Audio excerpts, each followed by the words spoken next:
அனைவருக்கும் வணக்கம். இன்னைக்கு டே 6. ஸோ இறைத்தன்மையின் கருணையால் உங்கள் எல்லோருடைய ஆதரவினால் இந்த 5 நாட்கள் கடந்து 6வது நாளில் நாம் இருக்கோம். வழக்கம் போல் இன்றைய தினம் நான் உங்களுக்கு ஒரு அனுபவத்தை பகிர்ந்துக்கிட்டு இந்த டே 6 துவங்கலாம் அப்படின்ட்டு இருக்கேன். நேற்றைய தினம் நான் உங்கள் எல்லாரையுமே மிஸ் பண்ணதாக ரொம்ப ஃபீல் பண்ணேன். நீங்களும் ஃபீல் பண்ணியிருப்பீங்கன்னு நான் நம்புகிறேன். சரி, இன்றைய தினத்துக்கு வருவோம். அதாவது ஒரு கடைஞ்செடுத்த ஆத்திகன் நாத்திகன் உங்களுக்கு தெரியும்னு நினைக்கிறேன்.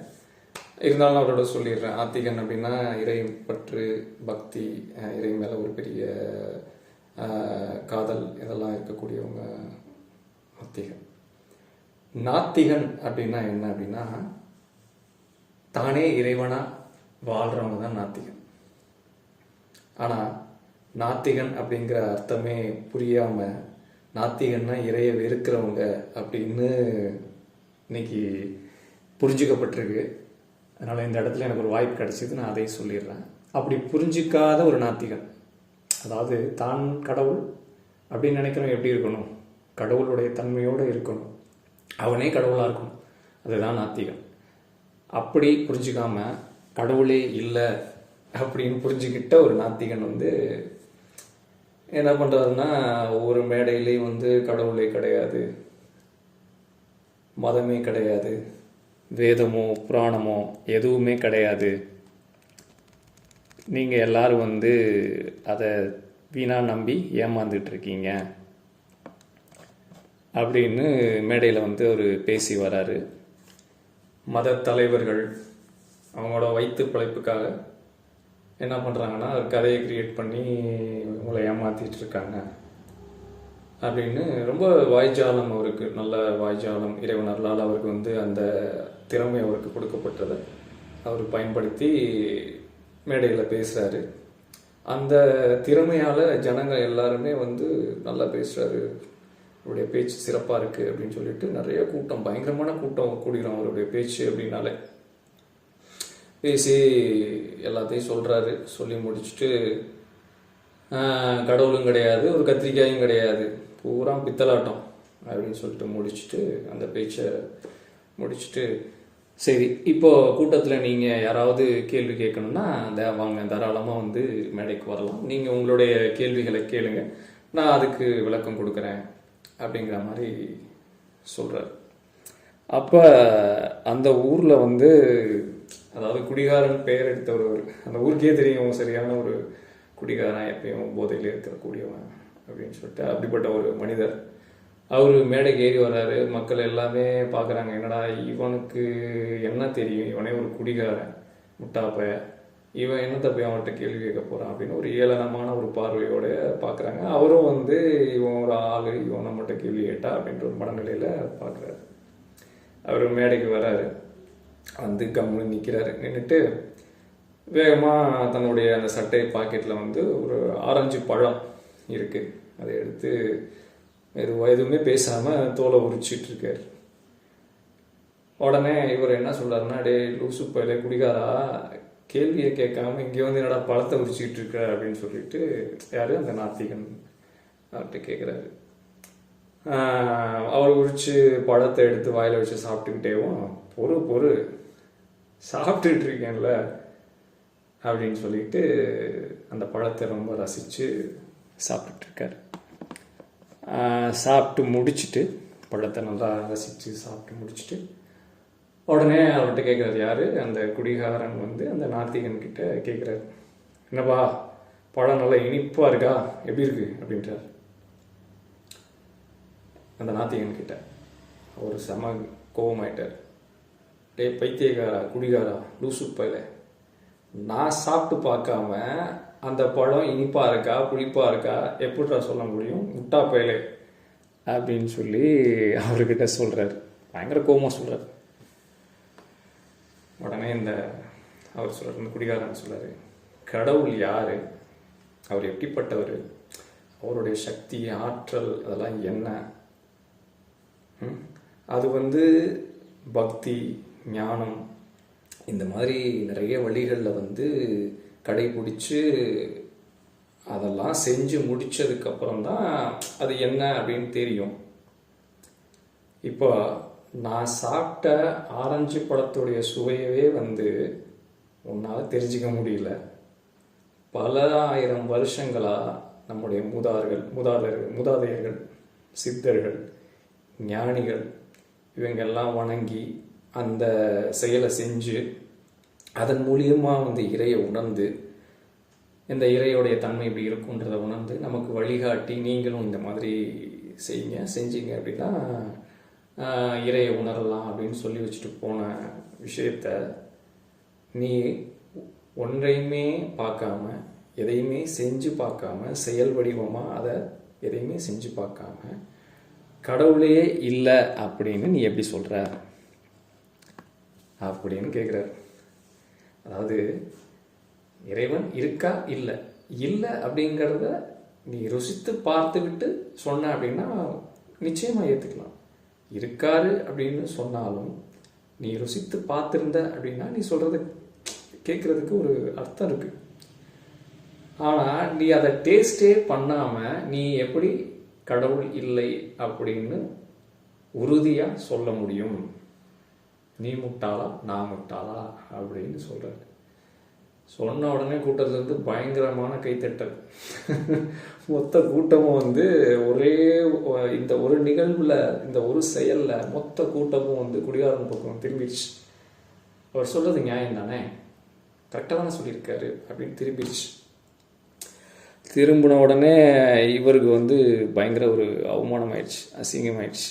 ஆஹா, என்னடா இது, ஒரு குடிகாரப்பைய ஊரே குடிகாரன்னு சொல்லிட்டு இருந்த ஒருத்தன் இப்படி வந்து நம்ம மடக்கிட்டானே அப்படின்னு சொல்லி அந்த அவமானத்தோட அந்த மேடையை விட்டு இறங்கி கிளம்பி போயிடுறாரு. ஸோ இதுதான் ஒரு அற்புதமான ஒரு நிகழ்வு நிகழ்ந்திருக்கு. இந்த கதையிலே உங்களுக்கு விஷயம் புரிஞ்சிருக்கும். அதாவது என்னென்னா, நான் கற்று வந்ததில் என்னுடைய குருமார் ஒருத்தர் சொல்லி கொடுத்த விஷயம் என்னென்னா, நான் அவர்கிட்ட அடிக்கடி கேட்பேன், ஐயா இது நல்லதா கெட்டதா அப்படின்னு கேட்பேன். இவங்க வந்து ஒரு ஏதோ ஒன்று சாப்பிடுனா கூட, ஐயா இது சாப்பிட்றதுனால நமக்கு நன்மையா தீமையா அப்படின்னு கேட்பேன். அப்போ அவர் என்ன சொல்லுவார் அப்படின்னா, அழகாக ஒரு வரியில் சொல்லி முடிப்பார். ஒரு பழத்தின் ருசியை நீ அறிய வேண்டும் என்றால் அந்த பழம் நல்லது என்று தீர்மானிக்காதே, கெட்டது என்று தீர்மானிக்காதே, கடித்துப்பார் அப்படின்னு சொல்லுவார். அதாவது நம்ம ஒரு பழம் வந்து இப்போ கடையில் போய் பழம் வாங்க போகிறோம், உடனே அந்த பழம் நல்லா இருக்கும், சூப்பராக இருக்கும் அப்படி இப்படின்னு ஒரு முடிவோடு போவோம். இல்லையா, யாராவது சொல்லியிருப்பாங்க அந்த கடையில் வாங்க, அந்த கடைக்காரன் மோசமான, அந்த பழம் கெட்ட பழம் சரியாக இருக்காது, அழுகி போன பழமும் வச்சுருப்போம் அப்படின்னு சொல்லிட்டு நம்ம சில விஷயங்களை கேட்டிருப்போம். ஸோ இப்போ நம்ம பொதுவாகவே வந்து கேட்குற விஷயங்களை வச்சே வந்து ஒரு இதாக டெசிஷன் எடுத்துருவோம், இது இப்படி தான், அது அப்படி தான். அது வந்து மிகப்பெரிய மூடத்தனம். ஸோ அந்த பழத்தை வாங்கி நாமளே சாப்பிட்டு பார்க்கும்போது நமக்கு தெரிஞ்சு போயிடும், பழம் நல்லா இருக்கா நல்லா இல்லையா, அவ்வளோதான். அந்த செயல் நடந்தோடனே நமக்கு ஒரு தீர்வு கிடச்சிடும். ஆனால் நாம் அதை செய்கிறதுக்கு முன்னாடியே நாமளே நிறைய குழப்பி, நிறைய விஷயங்களை அங்கே கேட்டு இங்கே கேட்டு, அதை கேட்டு இதை கேட்டு, இது இப்படி இருக்குமா அது அப்படி இருக்குமா அப்படின்னு சொல்லி வெறும் செவி வழி செய்திகளவே கேட்டு நாம் ஒரு டிசிஷனுக்கு வந்துடும். ஸோ அது வந்து மிகப்பெரிய மூடத்தனம் அப்படின்னு சொல்லிட்டு சொல்லுவாங்க. ஸோ அதனால் அவர் அப்படி சொன்னதுலேருந்து நான் எப்பயுமே எந்த ஒரு நிகழ்வுமே, எந்த ஒரு விஷயமே எப்படி பார்ப்பேன், என்ன கண்ணோட்டத்தில் பார்ப்பேன் அப்படின்னா, என் காதுக்கு என் கண்ணுக்கு ஒரு விஷயம் வருதுன்னொன்னே நான் உடனே வந்து அது சூப்பர் அப்படின்னு ஒரு முடிவெடுக்க மாட்டேன், அது ஒஸ்ட் அப்படின்னு முடிவெடுக்க மாட்டேன். ஸோ அதை அனுபவிக்கிறதுக்கான முயற்சிகளில் இறங்குவேன், இது எப்படி இருக்கும் அப்படின்னு சொல்லிட்டு நானே களத்தில் இறங்குவேன். களத்தில் இறங்கி ஒரு கடைக்கே ஒரு பொருள் வாங்க போகிறேன் அப்படின்னாக்கா அந்த கடையை பற்றி விசாரிக்கிறதோ அதெல்லாம் ரொம்ப கம்மி. அந்த கடையில் போய் ஒரு பொருளை வாங்குவேன், அந்த பொருளை வாங்கிட்டு அந்த பொருளை பயன்படுத்தி பார்ப்பேன். பயன்படுத்தினோடனே எனக்குள்ள ஒரு புரிதல் ஏற்படும். அந்த புரிதலை ஏற்படுத்தினோடனே ரைட்டு, இனிமேல் இந்த கடையில் இந்த பொருள் வாங்கலாம், தரமாக இருக்குது. அதே இன்னொரு கடையில் வாங்குவேன், அது பயன்படுத்தி பார்ப்பேன். பார்த்தோன்னே இல்லை இதில் கொஞ்சம் தரம் கம்மியாக இருக்குது, விலை கூடுதலாக இருக்குது, சரி ரைட் இது நமக்கு சரியாகாது அப்படின்ற ஒரு டெசிஷனுக்கு போயிடும். ஸோ இதுதான் இந்த மாதிரி வந்து நமக்கு ஒரு பழக்கம் வந்துருச்சுன்னு வச்சுக்கோங்களேன், நிறைய அனாவசியங்கள் குறைஞ்சிரும், நிறைய வந்து தவறான முடிவு எடுக்கிறது குறைஞ்சிரும். இந்த பழக்கம் எல்லா இடத்துலையுமே மனிதர்களோட நெருங்கும் போது ஒருத்தர் அவர்கிட்ட பேசுறதுக்கு முன்னாடியே 1008 விஷயம் சொல்லிடுவாங்க. ஏற்கனவே நான் ஒன்று சொல்லியிருப்பேன் உங்ககிட்ட. நம்ம கடைக்காரன் ஒரு கதை, அந்த விஷயத்த ஒரு அனுபவத்தை சொல்லியிருப்பேன். அது மாதிரி தான் நம்ம காதுக்கு வர்ற விஷயத்தை வச்சு நாம் இதுதான் அதுதான் அப்படின்லாம் ஒரு முடிவுக்கு வந்துடுவோம். முடிவுக்கு வந்து தவறான முடிவுக்கு போய் அதனால தவறான திசைக்கு போய் அப்புறம் என்ன செய்வது சரியா முடிச்சிட்டு இருப்போம். அதுதான் அந்த விஷயம்தான். ரைட். இப்போது இந்த விஷயத்துக்கு இன்றைக்கி நான் ஏன் வந்தேன், இன்றைய நாள் இந்த அனுபவத்தை ஏன் கூட பகிர்ந்துக்கிறேன்னா, இன்றைய நாள் முக்கியமான நாள். இது வரைக்கும் நீங்கள் 5 நாட்கள் கடந்திருப்பீங்க. 5 நாட்களில் வந்து நிறைய நான் ஏற்கனவே குறிப்பிட்ட மாதிரி பெயர்கள் அப்படி இப்படின்னு நிறைய கடந்திருப்பீங்க. அதை எப்படி உள்வாங்கணுன்ற விஷயத்தையும் நான் உங்கள்கிட்ட சொன்னேன். பெயர்கள் எல்லாம் மறந்துடுங்க, எதையும் மைண்டில் ஃபிக்ஸ் பண்ணிக்காதீங்க. அதோடைய கண்ணோட்டம், அதோடைய உட்பொருள், அதனுடைய மையம், அதனுடைய பாயிண்ட், அதுக்குள்ளே மட்டும் நீங்கள் ட்ராவல் ஆகிவாங்க அப்படின்னு சொல்லி நான் ஏற்கனவே உங்களுக்கு சொல்லியிருந்தேன். ஸோ அதெல்லாம் நீங்கள் கேட்டிருப்பீங்க. இருந்தாலும் வந்து என்ன உங்களுக்குள்ளே இருக்கும் அப்படின்னாக்கா, உங்களை அறியாமல் உங்களுக்குள்ள வந்து ஒரு பெண் குரல் கேட்டிருக்கும். அவங்க வந்து சொல்லியிருப்பாங்க, பல தகவல்கள் சொல்லியிருப்பாங்க. அந்த பெண் குரல் வந்து உங்களுக்குள்ள ஒரு கேள்விகள் எழுப்பியிருக்கும். ஈவன் இடையில வந்து பெயர்கள் யூஸ் பண்ணியிருப்பாங்க. குறிப்பாக வந்து கடவுள்னே சிவன், அதுக்கும் நான் சொல்லியிருந்தேன் உங்களுக்கு. சிவனுடைய பெயரை அதிகமாக பயன்படுத்தியிருப்பாங்க. ஆத்மாவை பேரை அதிகமாக பயன்படுத்தியிருப்பாங்க, பரமாத்மா. அப்புறம் வந்து இறைவனுடைய பெயர்கள் எல்லாம் நிறைய பெயர்கள் சொல்லியிருப்பாங்க. இதனால் இந்த பேர் சொல்கிறோம், இதனால் இந்த பேர் சொல்கிறோம் அப்படின்லாம் சொல்லியிருப்பாங்க. ஆனால் இது எல்லாத்துக்குள்ளேயுமே அந்த மையத்துக்குள்ளே நீங்கள் ட்ராவல் ஆகியிருந்தீங்க அப்படின்னா வெற்றி தான். இந்த பயணம் சரியான திசை நோக்கி பயணிச்சிட்ருக்கு அப்படிங்கிறதுல எந்த மாற்று கருத்துமே இல்லை. ஆனால் உங்கள் மனம், நீங்கள் கிடையாது, உங்கள் மனம் பலவிதமான அனுபவங்களை கடந்து பலவிதமான தகவல்களை உங்களுடைய மனம் சேகரித்து வச்சுருக்கும் உங்களுக்குள்ள. ஸோ ஒவ்வொன்றும் வரும்போது நீங்கள் என்ன பண்ணுவீங்க அப்படின்னா, அந்த சேகரித்த தகவல்களை வச்சு நீங்கள் ஒரு டிசிஷன் எடுத்துக்கிட்டே வருவீங்க அந்த இடத்துல. ரைட், இவங்க இப்படி தான், இவங்க இப்படி தான். உதாரணத்துக்கு அந்த பேசின அந்த குரல், அந்த இது வந்து பார்த்தீங்க அப்படின்னா, ஒரு பெண் பேசுகிறாங்க. அவங்களுடைய பேசுடைய இது எப்படி இருக்குது, ஸ்டைல் எப்படி இருக்குது, என்ன விதமாக பேசுகிறாங்க. அடுத்து வந்து அவங்க ஒரு பெயர் யூஸ் பண்ணியிருப்பாங்க, பிரம்மா குமாரிகள் அப்படிங்கிற பெயரை வந்து பயன்படுத்தியிருப்பாங்க.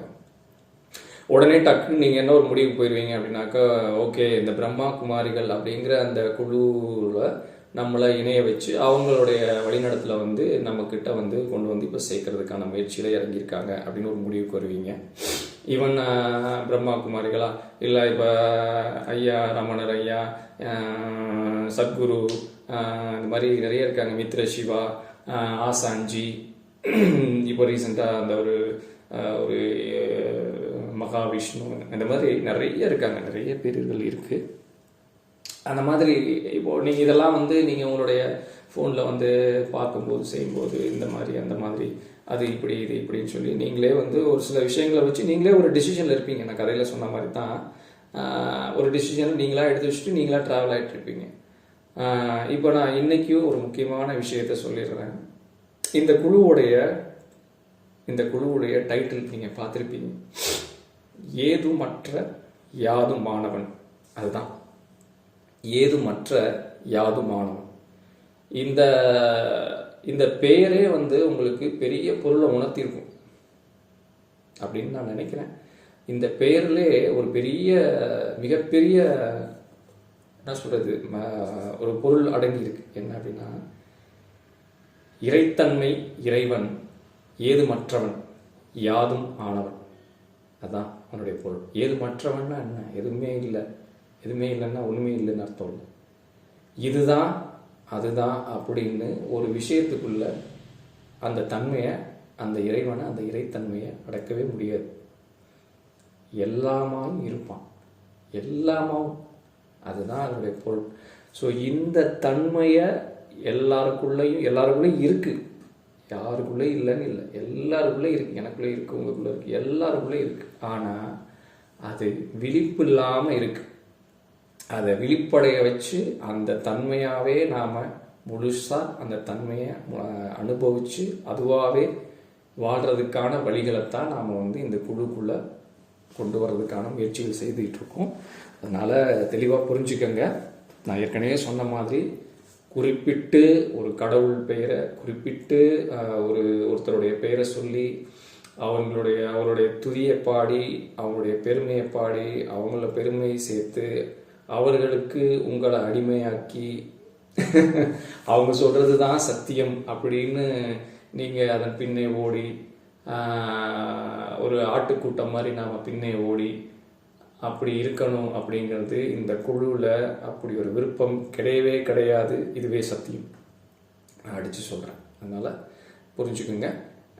இதை கூட நான் ஏன் சொல்ல வரேன் அப்படின்னாக்க, உங்களுக்குள்ள இந்த மாதிரியான கேள்விகள்லாம் எழுந்திருக்கும், நிச்சயம் எழுந்திருக்கும். நிறைய பேருக்குள்ள வந்து இது என்ன, அதுவா இதுவா, இவ இந்துவை பற்றி பேச போகிறாரா, முஸ்லீமை பற்றி பேச போகிறாரா, கிறிஸ்டினை பற்றி இது பண்ண போகிறாரா, இந்த புகழை பரப்ப போகிறாரா, இவரை பற்றி பெருமை பேச போகிறாரா, நிறைய எழுந்திருக்கும். நிறைய கேள்விகள் எழுந்திருக்கும், நிறைய குழப்பங்கள் உருவாக்கியிருக்கும். அது உங்கள் தவறே கிடையாது. ஏன்னா நீங்களும் சரி நானும் சரி, நம்ம எல்லாருமே அற்புதமான படைப்பு, அபாரமான படைப்பு. அது நிச்சயம், அதுதான் உண்மை. ஆனால் நமக்குள்ள இருக்கிற அந்த ஒரு மனம் அப்படிங்கிற ஒரு விஷயந்தான் நாமளே அறிஞ்சிக்க முடியாமல் நம்மளை பலவிதமான மாயைகளை சிக்க வச்சு பாடுபடுத்தி இல்லாத வேலையெல்லாம் செய்ய வச்சு ஒரு கட்டத்துக்கு அப்புறம் நாம் ஏன் இப்படி இருக்கோன்னே ஒரு புரிதல் இல்லாமல் எதையோ செஞ்சுட்டு நிம்மதி இல்லாமல் சாந்தி இல்லாமல் பாடுபடுறோம். ஸோ அதுதான் உண்மை.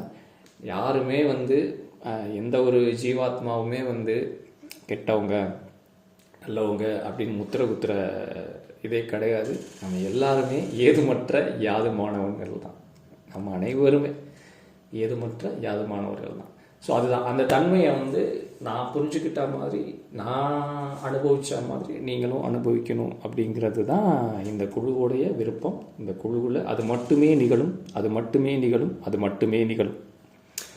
ஆனால் அதற்காக வந்து உங்களை அந்த இடத்துக்கு கொண்டு போகிறதுக்கு நிறைய விஷயங்களை ப்ரிப்பேர் பண்ண வேண்டியது இருக்குது. அதுதான் உண்மை. நிறைய விஷயங்களை ப்ரிப்பேர் பண்ணி தான் உங்களை அந்த இடத்துக்கு கொண்டு போக முடியும். நான் ஏற்கனவே சமையலை பற்றி சொன்னேன். சமைக்கிறதுக்கு வந்து ப்ரிப்பரேஷன் அப்படிங்கிறது வேணும் அப்படின்னு. ஸோ சமையல் ஒரு நிமிஷத்தில் வந்து ஒரு இட்லியை வச்சு சட்னி போட்டு சாம்பாரை வச்சு ஒரு அரை மணி நேரம் டைம் எடுத்துக்கணும்னு வச்சுக்கோங்களேன். அரை மணி நேரத்தில் அந்த வேலையை முடிச்சிடலாம். ஆனால் அதுக்கு முன்னாடி ப்ரிப்பரேஷன் அப்படிங்கிறது பெரிய ஒரு ப்ராசஸ். கரெக்டான அது மாதிரி நாம் ப்ராசஸ் தான் நிறைய பண்ணுவோம். ப்ராசஸ் எல்லாமே நமக்கு தெரிஞ்சதுக்கப்புறம் அப்புறம் சமைக்க போயிடுவோம். நேராக சமையல் தான். 1/2 ஹவரில் சமைப்போம், சாப்பிடுவோம், அனுபவிப்போம், அப்படியே போயிட்டுருப்போம். மறுபடியும் சமைப்போம், சாப்பிடுவோம், அனுபவிப்போம், போயிட்டே இருப்போம். சமைப்போம், சாப்பிடுவோம், அனுபவிப்போம். ஸோ இதுதான் ஒவ்வொரு நாளும் வந்து காலை மதியம் இரவு 3 வேளை வந்து ஒரு வீட்டில் 3 வேளை சமைத்து சாப்பிடுவாங்க. ஒருத்தர் காலையில் மட்டும் சமைச்சு அது 3 வேளைக்கு சாப்பிட்டுக்குவாங்க. ஒரு வீட்டில் 2 வேளைக்கு சமைப்பாங்க. ஸோ இது நம்மளுடைய சூழல்களை பொறுத்து. அதனால் வந்து ஒரு வேளை தான் சமைக்கணும், 3 வேளையும் சமைக்கணும், அது விஷயமே கிடையாது. நம்ம என்ன சமைக்கிறோன்றது தான் முக்கியம், எப்படி சாப்பிட்றோன்றது முக்கியம், எப்படி அனுபவிக்கிறோன்றது முக்கியம். ஸோ அதுதான். அதனால் நாம் ப்ரிப்பரேஷன்ஸில் தான் இருக்கோம். இப்போ வரைக்கும் ப்ரிப்பரேஷனில் தான் இருக்கோம். அந்த சமைக்கிறதுக்கான எல்லா வேலைகளும் இருக்கும். அந்த சமைக்கிறதுக்கு பொருட்களை நம்ம வந்து காய்கறி ஒரு கடையில் வாங்கி தான் ஆகணும், மளிகை ஜாமான் ஒரு கடையில் வாங்கி தான் ஆகணும். கரெக்டாங்க. அடுப்பு வேணும்னா அடுப்பு ஒரு கடையில் வாங்கி தான் ஆகணும், சிலிண்டர் ஒரு கடையில் வாங்கணும். இந்த மாதிரி ஒவ்வொரு பொருட்களும் ஒரு கடையில் வாங்கணும். அதில் எந்த கடையுடைய பொருட்கள் தரமாக இருக்கும் அப்படிங்கிறத பார்த்து வாங்கணும். அந்த மாதிரி இதுதானே ப்ரிப்பரேஷன். ஸோ இந்த ப்ரிப்பரேஷனில் தான் நாம் இப்போ என்ன பண்ணோம்னா, கடந்த 5 நாட்களாக வந்து உங்களுக்கு இறைவன், அதாவது சிவன், இயேசு, அல்லாஹ், புத்தர், ஞானி, யோகி, விஷ்ணு, கருப்பசாமி, காளியாத்தா, என்ன பேர் வேணால் வச்சுக்கலாம், நிறைய பேர்கள் நம்ம வச்சுக்கலாம். இதுதான் விஷயம். ஸோ இந்த ஏதோ ஒரு பேர் ஒன்றை வந்து உங்களுக்கு சொல்லி அதனுடைய தன்மை எப்படி இருக்கும், இப்படி இருக்கும், அப்படி இருக்கும், அவர் அதனால் இப்படி சொல்கிறோம், அது எங்கே இருக்குது, அது எப்படி இருக்குது, அது என்னவா இருக்குது, அதை நாம் வந்து எப்படி புரிஞ்சுக்கலாம் அப்படிங்கிற உங்களுக்கு இந்த மாதிரி ப்ரிப்பரேஷன் சம்மந்தப்பட்ட அந்த ஒரு அறிவு தான் வந்து உங்களுக்கு வழங்கப்பட்டுக்கிட்டே இருக்குது. இந்த 5 நாளாக வந்து அதுதான் வழங்கியிருக்கும். உங்களுக்கு கூட வந்து என்னடா இது 30 நிமிஷம் ஒரு வீடியோ பார்க்குறதா, 20 நிமிஷம் ஒரு வீடியோ பார்க்குறதா அப்படிங்கிற ஒரு ஒரு ஒரு சலிப்பெல்லாம் வந்திருக்கும். அதெல்லாம் இயல்பு தான். அதான் சொல்கிறேனே, இயல்பு தான். இது ஒரு குற்றமே கிடையாது. இது ஒரு குற்றமே கிடையாது, ஒரு இயல்பு தான். இப்படி தான் இருக்கும். ஆனால் இப்படி இருக்கிறது வேறு மாதிரி மாறும். அப்போது நீங்களே சிரிப்பீங்க, நான் இப்படியா இருந்தேன் இப்படி அப்படின்ற ஒரு ஒரு புரிதல் வரும். ஆனால் அந்த கட்டத்துக்கு போகிறதுக்கு இதை கடந்தால் தானே போக முடியும். ஸோ அதில் தான் நாம் இருக்கோம். இப்போது அந்த மாதிரி ப்ராசஸில் இருக்கோம். இந்த 5 நாட்கள் கடந்துருச்சு. இப்போ 6வது நாள். இந்த 6வது நாள் நான் ஏன் இவ்வளோ நேரம் அவங்க கூட வந்து பேசிக்கிட்டு இருக்கேன் அப்படின்னா, இந்த 5 நாளும் நடந்த நிகழ்வுகள், நடந்த செயல்களுக்கான ஒரு கன்க்ளூஷன், ஒரு ஒரு ஒரு ஒரு திட்டம், ஒரு அறிவு உங்களுக்குள்ள உதயமாகணும் அப்படிங்கிறதுக்காக தான் அதை பற்றின புரிதலை, ஒரு விளக்கத்தை நான் அவங்க கூட பகிர்ந்துக்கிட்டு இருக்கேன் இந்த 6வது நாள். அதான் விஷயம். ரைட். இப்போ இந்த 6 நாட்கள் நம்ம பயணித்தோம். நிறைய பேருக்கு நிறைய விஷயங்கள் வந்து உணர்ந்திருப்போம், புரிஞ்சிருப்போம், எல்லாம் நடந்திருக்கும். நம்ம நாளை 7வது நாள் நகர இருக்கிறோம். 7வது நாளுக்கு போக இருக்கிறோம். ரைட். 7வது நாள் எப்படி இருக்கும் அப்படின்னு நீங்கள் உடனே ஒரு இதுக்குள்ளே போயிட வேண்டாம். இன்றைக்கி 6வது நாள். இன்றைக்கி நடந்த நிகழ்வுகளை அப்படியே அனுபவிங்க, அப்படியே உள்வாங்குங்க, சாப்பிடுங்க, டேஸ்ட் பண்ணுங்கள். அதில் உங்களுக்கு பிடிச்சது பூரா எடுத்து உள்ளே போட்டுக்குங்க. அடுத்து 7வது நாள் காத்துருங்க. அவ்வளோதான். இல்லை, இதுதான் ஒவ்வொரு நாளும் இப்படி தான் நிகழணும். இது 100 நாள் போனாலும் சரி, இது 200 நாள் போனாலும் சரி, 1000 நாட்கள், பல வருடங்கள்னு போய்கிட்டே இருந்தாலும் சரி, ப்ராசஸ் இது தான். அன்றைய நாளை வந்து சரியாக பயன்படுத்தி அதிலேருந்து நம்ம அதை நல்லா டேஸ்ட் பண்ணுறதுக்கான வேலைகளை செஞ்சு டேஸ்ட் பண்ணுறோம், அனுபவிக்கிறோம், ஒரு புரிதல் ஏற்படுது, ஒரு உணர்வு ஏற்படுது, அதை அப்படியே எடுத்துக்கிறோம், அதை பயன்படுத்துகிறோம், கடந்துக்கிட்டு போயிட்டே இருக்கும். இவ்வளோதான் விஷயம். அது மாதிரி இப்போ ரைட்டு. இப்போது இதில் நீங்கள் சொல்லி வந்த இந்த 5 நாள் சொல்லும்போது உங்களுக்கு தலை சுற்றுற மாதிரி இருந்திருக்கும். நான் ஏற்கனவே சொன்னேன், புத்தகம் படிக்கிற ஒரு கதையும் சொல்லியிருந்தேன். புத்தகம் படிக்கிறதுக்கு முன்னாடி தலையே சுற்றிருச்சு அப்படின்னு ஸ்ரீமத் பகவத்கீதையை பற்றி சொன்னேன். அது மாதிரி தான். அது மாதிரி என்ன அப்படின்னாக்கா, இப்போ புனித நூல்கள், பைபிள் எடுத்துக்கோங்களேன். பைபிள் பார்த்தா இவ்வளோ புத்தகமாக இருக்கும். அந்த புத்தகத்தை பார்த்து இதை படித்து நம்ம என்ன பண்ண போகிறோம் அப்படின்னு மூலையில் தூக்கி போடணும். நம்ம மூலையிலே தான் கிடக்கு. நிறைய பேர் வீட்டில் மூலையிலே தான் இருக்குது. அதே மாதிரி பகவத்கீதையோ, பைபிளோ, புனித குரான் இதெல்லாம் இருக்குது. ஆனால் அந்த புத்தகத்தை கடந்ததுக்கப்புறம் தான் வந்து ஒரு மிகப்பெரிய புரிதல் ஏற்படும். அதை கடக்கிறது இறை அதுக்கான வல்லமையை கொடுக்கணும். அந்த வல்லமையை நீங்கள் உங்ககிட்ட இருந்தால் மட்டும்தான் நீங்கள் அதை கடக்க முடியும். ஸோ இப்போ நம்ம அந்த இடத்துல தான் ட்ராவல் ஆகிட்டுருக்கோம். அதாவது என்னென்னா, முதல்ல நமக்குள்ள அந்த வல்லமையை உருவாக்கிக்கிறோம் இல்லைங்களா? சமைக்க போகிறோம். சமைக்கிறதுக்கு நம்ம உடம்புல ஸ்ட்ரென்த்து, அந்த பலம் இருந்தால் தானே சமைக்க முடியும். அந்த பலம் இல்லை அப்படின்னாலே சமைக்கவே முடியாது இல்லைங்களா? அப்போ இந்த பலம் எங்கேருந்து எப்படி நம்ம பெற முடியும்? அதுக்கு நம்ம எளிமையாக சொல்லணும்னா, நம்ம முதல் நாள் சாப்பிட்ருக்கணும். தேவையான நம்ம உடலுக்கு தேவையான ஆகாரங்கள் உள்ளே போயிருக்கணும். அதோட ரொம்ப முக்கியம் நம்மளுடைய சுவாசம் வந்து சரியாக சீராக இருந்தது அப்படின்னாக்க அடுத்த நாள் வந்து நம்ம எழுந்திருச்சு நம்ம வந்து கொஞ்சம் அந்த பலம் இருக்கும். அந்த பலத்தோடு அடுத்தடுத்த வேலைகளை செயல்படுத்தும். ஸோ இது ஒரு சின்ன விஷயத்துக்கு நான் ஒரு எளிமையாக சொல்லியிருக்கேன். அப்போதான் இப்போ இந்த பலம் வந்து இருந்தால் மட்டும், அது மாதிரி ஒரு பெரிய விஷயத்தை, ஒரு பெரிய புரிதலை ரொம்ப நாளாக வந்து பல வருடங்களாக ஒருத்தர், ஒரு 20 வயசில் ஒருத்தர் இங்கே இருக்கலாம், மேபி 10 வயசில் உள்ள ஒருத்தர் இங்கே இருக்கலாம், 50 வயசில் இருக்கிற ஒருத்தர் இங்கே இருக்கலாம், 60 வயசு உள்ள ஒருத்தரும் இந்த குழுவில் இருக்கலாம், 80 வயசு உள்ள ஒருத்தரும் இந்த குழுவில் இருக்கலாம். ஸோ இத்தனை வேறுபாடுகள் இருக்குது இல்லைங்களா? ஒரே ஏஜ் ஒரே எல்லாருமே இங்கே இருக்கோம், இந்த குழுக்குள்ளே இருக்கோம். ஒவ்வொருத்தரும் ஒரு இதை பலத்தோடு இருக்கும். ஏன்னா 10 வயசில் நமக்கு ஒரு பலம் இருக்கும், 40 வயசில் ஒரு பலம் இருக்கும், 60 வயசில் ஒரு பலம் இருக்கும், 80 வயசில் ஒரு பலம் இருக்கும். கரெக்ட் தானே? சரிதானே? இதுதான் மனிதனுடைய இயல்பு. மனித பிறவிகளுக்குரிய இயல்பே அதுதான். அந்த ஒரு குறிப்பிட்ட வயசில் ஒரு குறிப்பிட்ட பலத்தோடு இருக்கும். ஆனால் என்றும் மாறாத ஒரு பலம் இருக்குது. அதைத்தான் நீங்கள் கற்றுக்க போகிறீங்க. அதாவது 10 வயசில் இருந்தாலும் இந்த பலத்தை, நான் சொல்ல போகிற இந்த பலம் உங்ககிட்ட இருந்தால் நீங்கள் சர்வ வல்லமையாளர் தான்.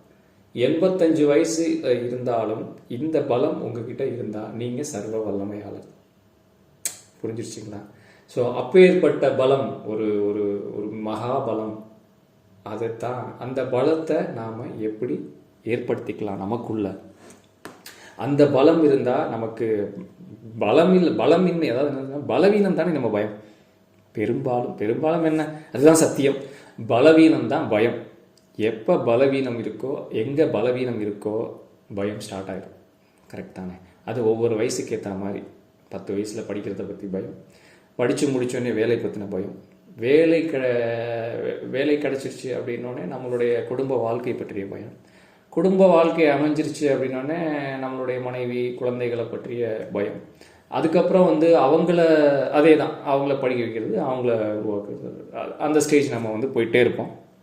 அதுக்கடுத்து நம்ம ஒரு ஸ்டேஜில் நம்ம உடல் ரீதியாக பலவீனமாக உணர ஆரம்பிச்சிருவோம். அப்போ பயங்கரமாக பயப்பட ஆரம்பிச்சிருவோம். குறிப்பாக இது மூத்தோர்களுக்காக தான் நான் அவங்கள வணங்கி இந்த விஷயத்தை சொல்லிக்கிறேன்.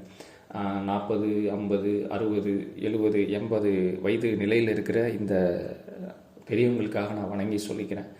அந்த ஏஜில் தான் என்ன அப்படின்னாக்கா, ரொம்பவே உங்களுக்கு பயத்தின் காரணமாக பலவீனம் தாறுமாறாக இருக்கும்.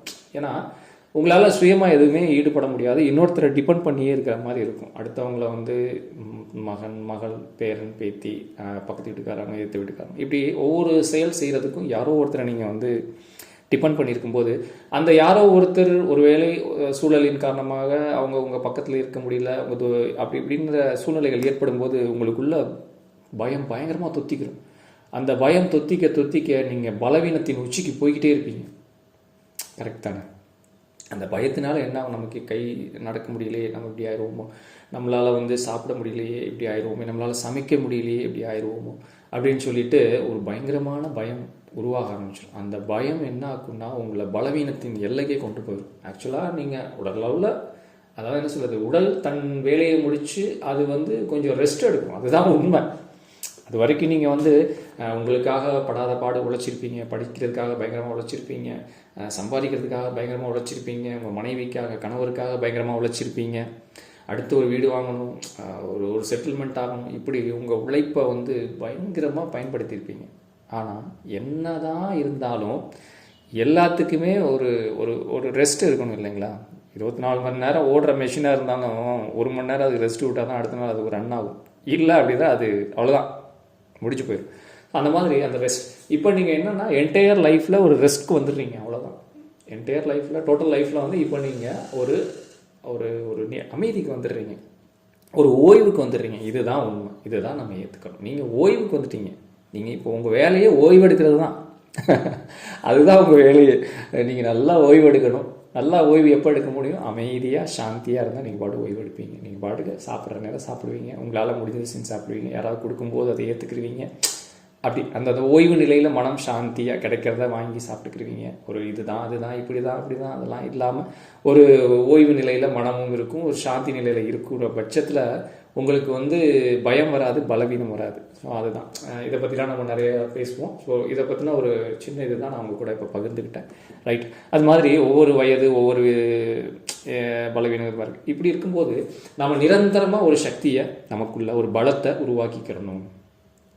அதுதான் நமக்கு 10 வயசு ஆக போகிறது உறுதி, 20 வயசு ஆக போகிறது உறுதி, 40 வயசு ஆக போகிறதும் உறுதி, 60 வயசு ஆக போகிறதும் உறுதி, 85, 100, 150 கூட எப்படி வேணாலும் வச்சுக்கலாம், உறுதி தான். ஆனால் நம்மளுடைய மரணம் தான் இறுதி. கரெக்ட் தானே? நம்ம மரணம் இறுதி. இதெல்லாம் உறுதியாக இருந்தாலும் மரணம் இறுதி, அது நிகழ்ந்தே தீரும், அதில் மாற்றமே இல்லை. அதனால் சரி, அது வரைக்கும் இந்த உடலை தூக்கிட்டு போக வேண்டிய இடம் வர வேண்டிய இடம் வாழ்ந்து தானே ஆகணும். அவ்வளோ அந்த வாழ்வை நாம் ஒரு நிரந்தர சக்தியோட நிரந்தர வல்லமையோடு வச்சுக்கிட்டோம் அப்படின்னா மரணம் சம்பவிக்கும் போதும் நம்ம அப்படியே சர்வ வல்லமையாளராக இருக்கும். அது எப்படின்றது ஒரு ஆச்சரியமான விஷயமா இருக்கலாம். பட் அதை தான் நம்ம நோக்கி போய்கிட்டு இருக்கோம். நம்ம மரணம் சம்பவிக்கும் போது கூட மரணம் நமக்கு நிகழப்போகுது அப்படின்னா கூட அப்படியா சரி வாங்க எப்போ வர்றீங்க அப்படின்ற மனநிலையில் இருப்போம். பார்த்துக்குங்களேன். அப்படி இருந்தால் உங்களுக்கு பலவீனம் வருமா? பலவீனமே வராது. பயம் வருமா? பயமே வராது. அவ்வளோ கூலாக இருப்பீங்க. ரைட். காலம் என்ன எப்போ வர்றீங்க, எப்போ என்னை கூப்பிட்டு போகிறீங்க, சீக்கிரம் வாங்க, இந்த வேலைலாம் முடிச்சிட்டேன், நான் என் வேலைலாம் முடிச்சாச்சு, ஃப்ரீயாக இருக்கேன், அவங்கவுங்க வேலையை பார்த்துட்டு இருக்காங்க, அது இறை அது நடத்திக்கிட்டு இருக்கு, என்னுடைய கடமைகள் என் சக்திக்கு என்னுடைய இதுக்கு என்ன பண்ணணுமோ பண்ணிட்டேன். என் கர்ம விதிப்படி எல்லாம் பண்ணியாச்சு. அடுத்து என்ன நடக்கணும்? அடுத்து என்ன? மரணம் தானே நிகழணும். ரைட், வாங்க, எப்போ வர்றீங்க? சீக்கிரம் வாங்க. அது வரைக்கும் நான் இந்த வல்லமையோடு இந்த உடம்பு எடுத்துகிட்டு போகிறேன். பார்த்தீங்களா எவ்வளோ ஒரு அற்புதமான சாந்தியான மனநிலை இந்த மனநிலைக்கு நீங்கள் ஒரு பெரிய சக்தியை ஏன் 10 வயசுலேருந்தே உருவாக்க ஆரம்பிச்சிடலாம், 20 வயசுலேயே உருவாக்க ஆரம்பிச்சிடலாம், 40 வயசுலேயும் உருவாக்க ஆரம்பிச்சிடலாம். புரியுதுங்களா? ஸோ இந்த சக்தியை நாம் நிரந்தரமாக நமக்குள்ளே எப்பயும் தக்க வச்சுக்கிட்டோம் அப்படின்னா, நம் வாழும் நாட்கள் என்ன நடந்தாலும், உலகமே தலைகீழ பிறண்டாலும், என்ன நடந்தாலும் நீங்கள் எல்லாத்தையும் அப்படியே ஒரு அமைதியோடு வேடிக்கை பார்த்துட்டு இருப்பீங்க, ஒரு சாந்தியோடு வேடிக்கை பார்த்துட்டு இருப்பீங்க. அதுக்காக நீங்கள் உடனே ஒரு ஓரத்தில் போய் உட்காந்து கம்முன்னு உட்காந்து குடும்ப கடமையாற்றாமல் எந்த வேலையும் செய்யாமல் யாருக்கும் பயன் இல்லாமல் உட்காந்துருவீங்கன்னு அர்த்தம் இல்லை. நல்லா புரிஞ்சுக்கோங்க. நான் ஏற்கனவே சொல்லிட்டேன், நம்ம உடனே இந்த பயணத்தில் போனோடனே அப்படியே தாடி முடி இதெல்லாம் வச்சுட்டு ஒரு காட்டுக்குள்ளே போய் உட்காந்துடுறோம். அந்த கதைக்குள்ளே நான் வரவே இல்லை. அந்த கதையே கிடையாது இங்கே. நல்லா புரிஞ்சுக்கோங்க. ஸோ நம்ம வேலையில் நம்ம செய்வோம். நமக்கு எது நியமிக்கப்பட்டிருக்கோ அதை சர்வ வல்லமையோடு செஞ்சுக்கிட்டே இருப்போம். அதுதான் சர்வ வல்லமையோடு அது நம்மளுடைய செயலை செஞ்சுக்கிட்டே இருப்போம். அது ஏதுமற்ற யாதுமானவனா இதுதான் அதுதான் இப்படிதான் அப்படித்தான்ற ஒரு ரெஸ்ட்ரிக்ஷனுக்குள்ளே சிக்காமல் எல்லாமாவும் இருப்பீங்க. ஆனால் இதுதான் அதுதான்ற ஒரு குறிப்பிட்ட கட்டமைப்புக்குள்ளே போய் சிக்கவும் மாட்டீங்க. ஸோ இந்த தன்மை இதுதான் இறைத்தன்மை. ஸோ இப்படிப்பட்ட ஒரு தன்மையோடு நம்ம எல்லாரும் பயணிக்கணும் அப்படிங்கிற ஒரு மிகப்பெரிய விருப்பம். அதுதான் இந்த குழுவில் நான் ஒவ்வொரு நாளும் அதற்கான செயல்களை, அதற்கான வடிவமைப்புகளை ஒவ்வொரு நாளும் ஏதோ இறைவன் அருளால், இறை கருணையால், இறைத்தன்மையால், அந்த பேராற்றலுடைய உதவியால் எனக்கு கிடைச்ச விஷயங்களை உங்கள் கூட பகிர்ந்துக்கிறேன். அவ்வளோதான், வேறு ஒன்றுமே கிடையாது. அதனால தான் அடையாளம் இங்கு இந்த குழுவின் அடையாளம் ஏதுமற்ற யாதுமானவன். அந்த இறைத்தன்மை, இறை கருணை, இறை பேராற்றல் அது மட்டும்தான். அதை எத்தனை பேர், எத்தனை ஆயிரம் பேர் விஷ்ணு சகஸ்ரநாமத்தில் 1000 பேர்கள் சொல்லி விஷ்ணுவை ஒவ்வொரு தன்மையை சொல்லியிருப்பாங்க. அந்த மாதிரி திருவாசகம் எடுத்துக்கிட்டிங்கன்னா மாணிக்க வாசகர் ஐயோ அவர் ஒவ்வொரு இடத்துலையும் ஒவ்வொரு மாதிரி அந்த தன்மையை பேர் சொல்லி அழைச்சிருப்பார். இது மாதிரி இருக்குது. இப்போ இயேசு எடுத்துக்கிட்டிங்கன்னா அது மாதிரி தான். குரான் பார்த்தீங்க அப்படின்னா அல்லாஹ் ஒவ்வொரு தருணத்துலையும் ஒவ்வொரு மாதிரியான ஒரு தன்மையாக சொல்லியிருப்பாங்க. அந்த மாதிரி இருக்கும். ரைட், இப்போ நம்ம விஷயத்துக்கு வருவோம். அதனால் இந்த ஏதுமற்ற யாதுவானவன்றது உங்கள் மனசுக்குள்ளே ஆழமாக பதிஞ்சிடணும். நடக்கிற நிகழ்வுகளை வச்சு வேறு இந்த ஏதுமற்ற யாதுமானவனை விட்டு நீங்கள் வெளியே போகவே கூடாது அப்படிங்கிறதுக்காக இன்றைக்கி இவ்வளோ நேரம் நான் உங்கள் கூட பேசிகிட்டு இருக்கேன். ஸோ அதை மைண்டில் வச்சுக்கோங்க. உங்களை நோக்கி எவ்வளவு செயல்கள் வந்தாலும் உங்கள் கவனம் முழுக்க மையப்பொருள் ஏதுமற்ற யாதுமானவன் அந்த இறைத்தன்மை. அவ்வளவுதான். இதுக்குள்ளே தான் நீங்கள் ட்ராவல் ஆகிக்கிட்டே இருக்கணும். இதெல்லாம் எதுக்கு பண்ணணும்? இதெல்லாம் எங்களுக்கு 1008 பிரச்சனை இருக்குது, வீட்டில் 1008 டென்ஷன் இருக்குது, 1008 கவலைகள் இருக்குது, பொருளாதார சிக்கல், மனச்சிக்கல், பல விஷயம் இருக்குது. நாங்கள் அதை பார்க்குறதா இதை உட்காந்து பார்க்குறதா அப்படின்னு ஒரு கேள்வி வரும். கரெக்ட் தான், நிச்சயம். ஆனால் அதையெல்லாம் நீங்கள் சர்வ வல்லமையோடு உங்களுக்கு ஒன்று வேணும். ஒரு பவர் வேணும், ஒரு சக்தி வேணும், ஒரு பலம் வேணும். அந்த பலத்தை நீங்கள் இங்கே இந்த குழுவில் பயணித்து உருவாக்கிக்கங்க. அவ்வளோதான், வேறு ஒன்றுமே இல்லை. அந்த பலத்தை இங்கே நீங்கள் உருவாக்கிக்கங்க. அன்னாடு நம்ம 3 வேளை சாப்பிட்டா தானே நம்ம செயல்பட முடியுது, மூச்சு விட்டால் தானே வாழ முடியுது. அப்போ இதெல்லாம் நம்ம எனக்கு 1008 பிரச்சனை இருக்குது, நான் இதில் மூச்சு வேறு விடணுமா அப்படின்னு கொஞ்ச நேரம் நிறுத்தி பாருங்கள். அவ்வளோதான். அதனால் அதே மாதிரி எனக்கு 1008 பிரச்சனை இருக்குது, சாப்பிடாமல் ஒரு நாள் இருக்கலாம், 2 நாள் இருக்கலாம். அது பொருளாதாரம் என்கிட்ட காசு கூட இல்லை அப்படின்னா ஒரு நாள் 2 நாள் நீங்கள் இருக்கலாம். 3வது நாள் உங்களுக்கு இறை ஏதோ ஒரு ரூபத்தில் உங்களுக்கு உணவை கொண்டு முன்னாடி நிறுத்திடும். ஏன்னா உங்களால் முடியாது, அதுக்கு மேலே நீங்கள் தாக்கு பிடிக்க முடியாது. ஸோ அதுதான், நீங்களே சாப்பிடாம தான் உங்கள் முன்னாடி சாப்பாடு வரும். ஏன்னா உங்களுடைய விதிப்படி கர்மப்படி நீங்கள் சாப்பிட்டு வாழ்ந்து நீங்கள் அனுபவிக்க வேண்டியதை அனுபவிக்கணும். அப்படிங்கிறனால இறைவன் கொண்டு உங்கள் முன்னாடி சோத்தை வைப்பார், தின்னுடா அப்படின்னு. அந்த இறைத்தன்மை அது மாதிரி நிகழும். ஸோ இப்படிலாம் இருக்குது. அதனால் குழுவை தொடர்ந்து பயணிச்சுவாங்க. நாளைக்கு நான் சொன்ன இந்த சக்திகளை பற்றி தான், இந்த சக்திகள் என்னென்ன சக்திகள் இருக்குது, இந்த சக்திகளை நாம் சக்திகள்னால் முதல்ல என்ன, இந்த சக்திகள் எங்கே இருக்குது, என்னவா இருக்குது அப்படிங்கிற விஷயத்தை பற்றி நாம் நாளைக்கு டே 7ல் இதை பற்றி நம்ம செயலாக வந்து பயணிப்போம். இது ஏன் முன்னக்கூடி சொல்கிறேன் அப்படின்னாக்கா, இந்த விஷயம் வந்து நாளைய நாள் உங்களுக்கான ஒரு அற்புதம் காத்துட்ருக்கு. இப்போ நான் இன்றைக்கி சொன்ன எல்லாத்தையும் அசை போட்டு உங்கள் மனம் வந்து அசை போட்டு நாளைய நாளுக்கு உங்களை நீங்களே ஒரு தயார் நிலைக்கு கொண்டு வர்றதுக்காக கூட தான் இதை நான் முன்னக்கூடியே சொல்கிறேன். அதனால் இப்படியே பயணிங்க. மற்றபடி நம்ம நிறைய விஷயங்களை வந்து பகிர்ந்துக்கிடுவோம். இந்த டே 14 வரைக்குமே வந்து உங்களுக்கு ப்ராசஸ் ப்ரிப்பரேஷனுக்குள்ள தான் இருக்கும். நல்லா புரிஞ்சுக்கோங்க, நம்ம ப்ரிப்பரேஷனில் தான் இருக்கும். ஸோ ப்ரிப்பரேஷன் 14 முடிஞ்சு 15th டே வந்து நாம் வந்து நிச்சயமாக வந்து விவாதிப்போம். குழுவில் இருக்கிற அத்தனை நபர்களுடைய என்ன புரிஞ்சிருக்கு, என்ன விஷயம் எல்லாத்தையும் நம்ம விவாதிச்சுட்டு அதுக்கு அடுத்து திரும்ப மறுபடியும் நாம் வந்து கண்டினியூ பண்ணுறது, அடுத்த ப்ராசஸ் என்னவா நம்ம இருப்போம், என்ன பண்ண போகிறோம். அதே சமயத்தில் உங்களுடைய எந்த ஒரு அன்றாட வாழ்வும் பாதிக்காத வகையில், அன்றாட செயல்கள் எதுவும் பாதிக்காத வகையில், அதற்கு நடுவில் டெய்லி வந்து நமக்கு ஒரு டயருக்கு காத்தடிச்சுக்கிற மாதிரி, இப்படி உங்களை நீங்கள் அந்த சக்தியை கூட்டிக்கிற மாதிரி ஒரு விஷயத்தை அந்நாடு நம்ம பண்ணிக்கிறதுக்கு அதை நம்ம வழிநடத்திக்கிட்டு இறை வந்து உங்களை வழிநடத்தி கொண்டு போயிட்டே இருக்கும். அதில் தான் நம்ம போயிட்டே இருப்போம். அதனால் நீங்கள் ரொம்ப உங்களுடைய இது வரைக்கும் நீங்கள் சேகரித்த தகவல்கள், விஷயங்கள், ஆன்மீகத்தை பற்றி, பக்தியை பற்றி, இறைவனை பற்றி, அதான் நான் சொன்னல ஆத்திகன் நாத்திகன். பார்த்தீங்களா, நான் நாத்திகன் சொல்லும்போதே உங்களுக்குள்ள ஒரு இவ்வளோ நாளாக ஒரு விஷயம் புரியாதது உங்களுக்கு புரிஞ்சிருக்கும். இது மாதிரி பெரிய பெரிய சத்தியம், பெரிய பெரிய உண்மைகள்லாம் இருக்குது. இதெல்லாம் நீங்கள் தெரிஞ்சுக்கிட்ட போது உங்களை யாருமே ஏமாற்ற முடியாது. உங்களை ஏமாற்றி வேறு திசைக்கு திருப்பவே முடியாது. இறைவனே வந்தாலும் இறைவன்கிட்ட நீங்கள் கேட்பீங்க, என்னையா நீ தானே சொன்ன இப்படி, நீ என்ன எப்படி சொல்கிற? ஸோ இதுக்கு பேர் தான் விழிப்புணர்வு, இதுக்கு பேர் தான் விழிப்பாக பயணிக்கிறது. ஸோ இந்த தன்மையை, அந்த ஏதுமற்ற யாதுமானவனாகிய தன்மையை நீங்கள் இங்கே உள்ள அத்துணை பேரும், அத்துணை ஜீவாத்மாக்களுக்கும் இது போய் சேரணும் அப்படிங்கிற ஒரு இறையுடைய விருப்பத்தை நான் அடியேன் வெறும் ஒரு தொடப்ப குச்சி, ஒரு விளக்கமாத்து குச்சி, அவ்வளோதான். நான் இந்த குழுவில் நான் உங்களுக்கு ஒரு விளக்கமாக இருக்கு. அவ்வளோதான். நீங்கள் வந்து குப்பையை கூட்டின அப்படின்னா எடுத்து தூக்கி நீங்கள் என்னை விஷயத்துக்கு கூட்டிக்கலாம். ஸோ இவ்வளோதான். நான் இந்த குழுவில் இங்கே நான் பேசிகிட்டு இருக்கேன்னா உங்களுக்கு ஒரு விளக்கமாக தான். ஒரு கக்கூஸில் வந்து க்ளீன் பண்ணுற ஒரு ப்ரஷ் தான் நான். நீங்கள் டாய்லெட்டை க்ளீன் பண்ணுறீங்க, அந்த டாய்லெட்டை க்ளீன் பண்ணுறதுக்கு கையில் எடுத்து ஒன்று பண்ணுறீங்க பார்த்தீங்களா, அந்த ப்ரஷ் தான் நான். நீங்கள் சமைக்கும்போது பயன்படுத்துகிற ஒரு கரண்டி இருக்குது பார்த்தீங்களா, அந்த கரண்டி தான் நான் வெறும் வெறும் வெறும் வெறும் வெறும் அவ்வளோதான். அதனால் அதை புரிஞ்சுக்கோங்க. மற்றபடி இந்த குழுவில் பயணிங்க. ஏற்கனவே நிறைய பயணிக்கிற எல்லாருமே எல்லாத்தையும் கவனிக்கிறீங்க, பார்க்குறீங்க. நான் அதை கவனிச்சுட்டு தான் இருக்கேன். ரொம்ப சிறப்பாக போயிட்டுருக்கு. அதில் ஒரு சிலர் வந்து கவனிக்க முடியாமல் தான் இருக்கீங்க. கவனிக்கக்கூடாதுன்னு இல்லை, கவனிக்க முடியாத சூழல், உங்களுடைய சூழல் அப்படி இருக்குது. உங்களுக்கு பணிச்சுமை, பொருளாதார சுமை, குடும்ப சுமை, இதெல்லாம் நிறைய இருக்குது. அதுக்கு நடுவில் இதுக்குள்ளே வர முடியாத சூழலில் நீங்கள் தவிக்கிறீங்கன்றது எனக்கு தெரியும். ஸோ இதில் குற்றமோ குறையோலாம் கிடையாது.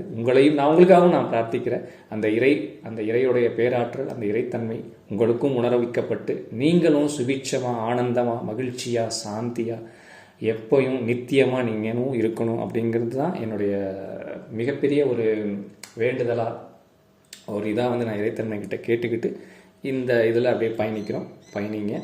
நிச்சயமாக இதுக்குரிய பலன் நீங்கள் இப்போவே கொஞ்சம் அனுபவிச்சிருப்பீங்க. அதாவது தொடர்ந்து இதை பார்த்துட்டு வரவங்க ஒரு அனுபவம் கிடச்சிருக்கும். பட் ஒரு சிலர் வந்து சரியாக பார்க்க முடியல அப்படின்னா அந்த அனுபவத்தை நீங்கள் அனுபவிக்க முடியாமல் இருக்கும். நீங்களும் அனுபவிப்பீங்க. தொடர்ந்து வாங்க. நம்ம நாளைக்கு டே 7 சந்திப்போம். நான் சொன்ன அந்த சக்திகளை பற்றி நம்ம நாளைக்கு எப்படி என்ன அப்படிங்கிறத பற்றி நம்ம விளக்கமாக அதை பற்றி பேசலாம். தொடர்ந்து பயணிங்க. இவ்வளோ நேரம் என்னுடைய இந்த விஷயத்தை பொறுமையாக கேட்ட உங்கள் அனைவருக்கும் நன்றி. இறைத்தன்மைக்கு பெரிய நன்றி. அதை எல்லாத்தையும் விட இதை எனக்கு என்ன வழி நடத்திட்டு இருக்கிற என் குருமார்களுக்கு கோடானு கோடி நன்றியை சொல்லி நான் இந்த உரையை முடிச்சுக்கிறேன். நன்றி, வணக்கம்.